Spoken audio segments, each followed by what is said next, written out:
Every day of my life, I approach it with a state of empathy, right?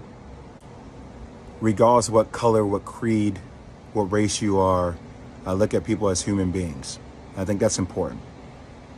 But life is always about taking a stand and holding principles. So I want to explain what I feel like my stance is as a black male in this world, okay?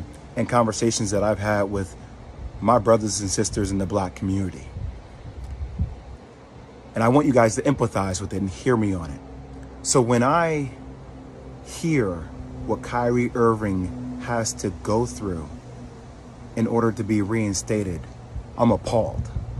I'm appalled. And let me give you examples of how I feel like we don't have the same energy and hold other people who have dealt with racial tropes accountable. So when Sarah Silverman does blackface, or when Don Imus says nappy-headed hose, or when Howard Stern calls somebody the N-word in the skit, or when Brett Favre takes money from the state of Mississippi, we don't ask them to get sensitivity training. We don't ask them to donate $500,000. We don't ask them to meet with the Black National Caucus. They apologize. And then, you know what? The rest of the world moves on. But what I feel like is happening here, and that's how in the black community, like we've been told that's how the process works, right? Think about that, Bert. That's how the process works. Oh, somebody does a blackface. Oh, it was a misunderstanding. We got it. Okay. You know, is that person really racist? Probably not. Was it ignorant? Probably so. Okay. We understand it. We move forward. We don't like it. We would love to hold them accountable. But society and having a lot of black people in positions of power, we don't have the governability to do that. But what we feel like happens with Kyrie is even after an apology, it's not enough. We feel like there needs to be more. And a lot of people I've spoken to over the last couple of days talk about this thing. Older mentors of mine talk about buck breaking. So we talk about tropes. This is something that we feel like in the black community that happened way back in the day, where if there was a slave that was defiant, right, he got broken in front of everybody in order to show that he was not in a position of power. And that at the end of the day, he had to do what he was told to do because that's what was mandated of him. And there's a bigger situation going on. What's happening with Kyrie Irving? If the Nets don't want him to be there, just say you don't want him to be there.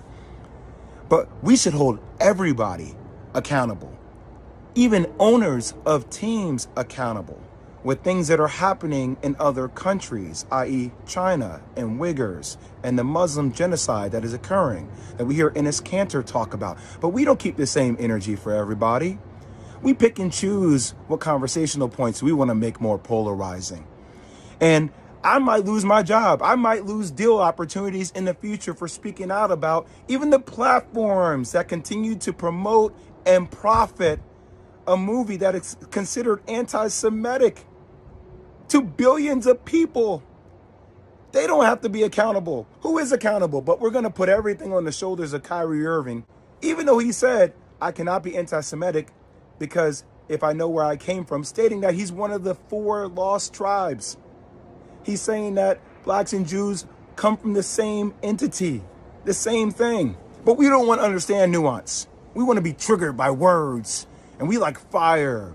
And we like things that are, going viral on social media. And everybody has some kind of hot take. And we're calling people idiots. And we're calling people names because that's what we do. We just destroy each other. I ain't going to destroy each other, man. I'm not going to do that. Is Kyrie Irving anti-Semitic? Hell no. Could he have gone about it maybe a different way? That's what I would have advised him to do. But I'm not going to let you guys sit out here and make this dude out to be like he is a villain, like he is a bad person. He is looking to explore his heritage. Now, you can crucify me if you want. I don't give a damn anymore.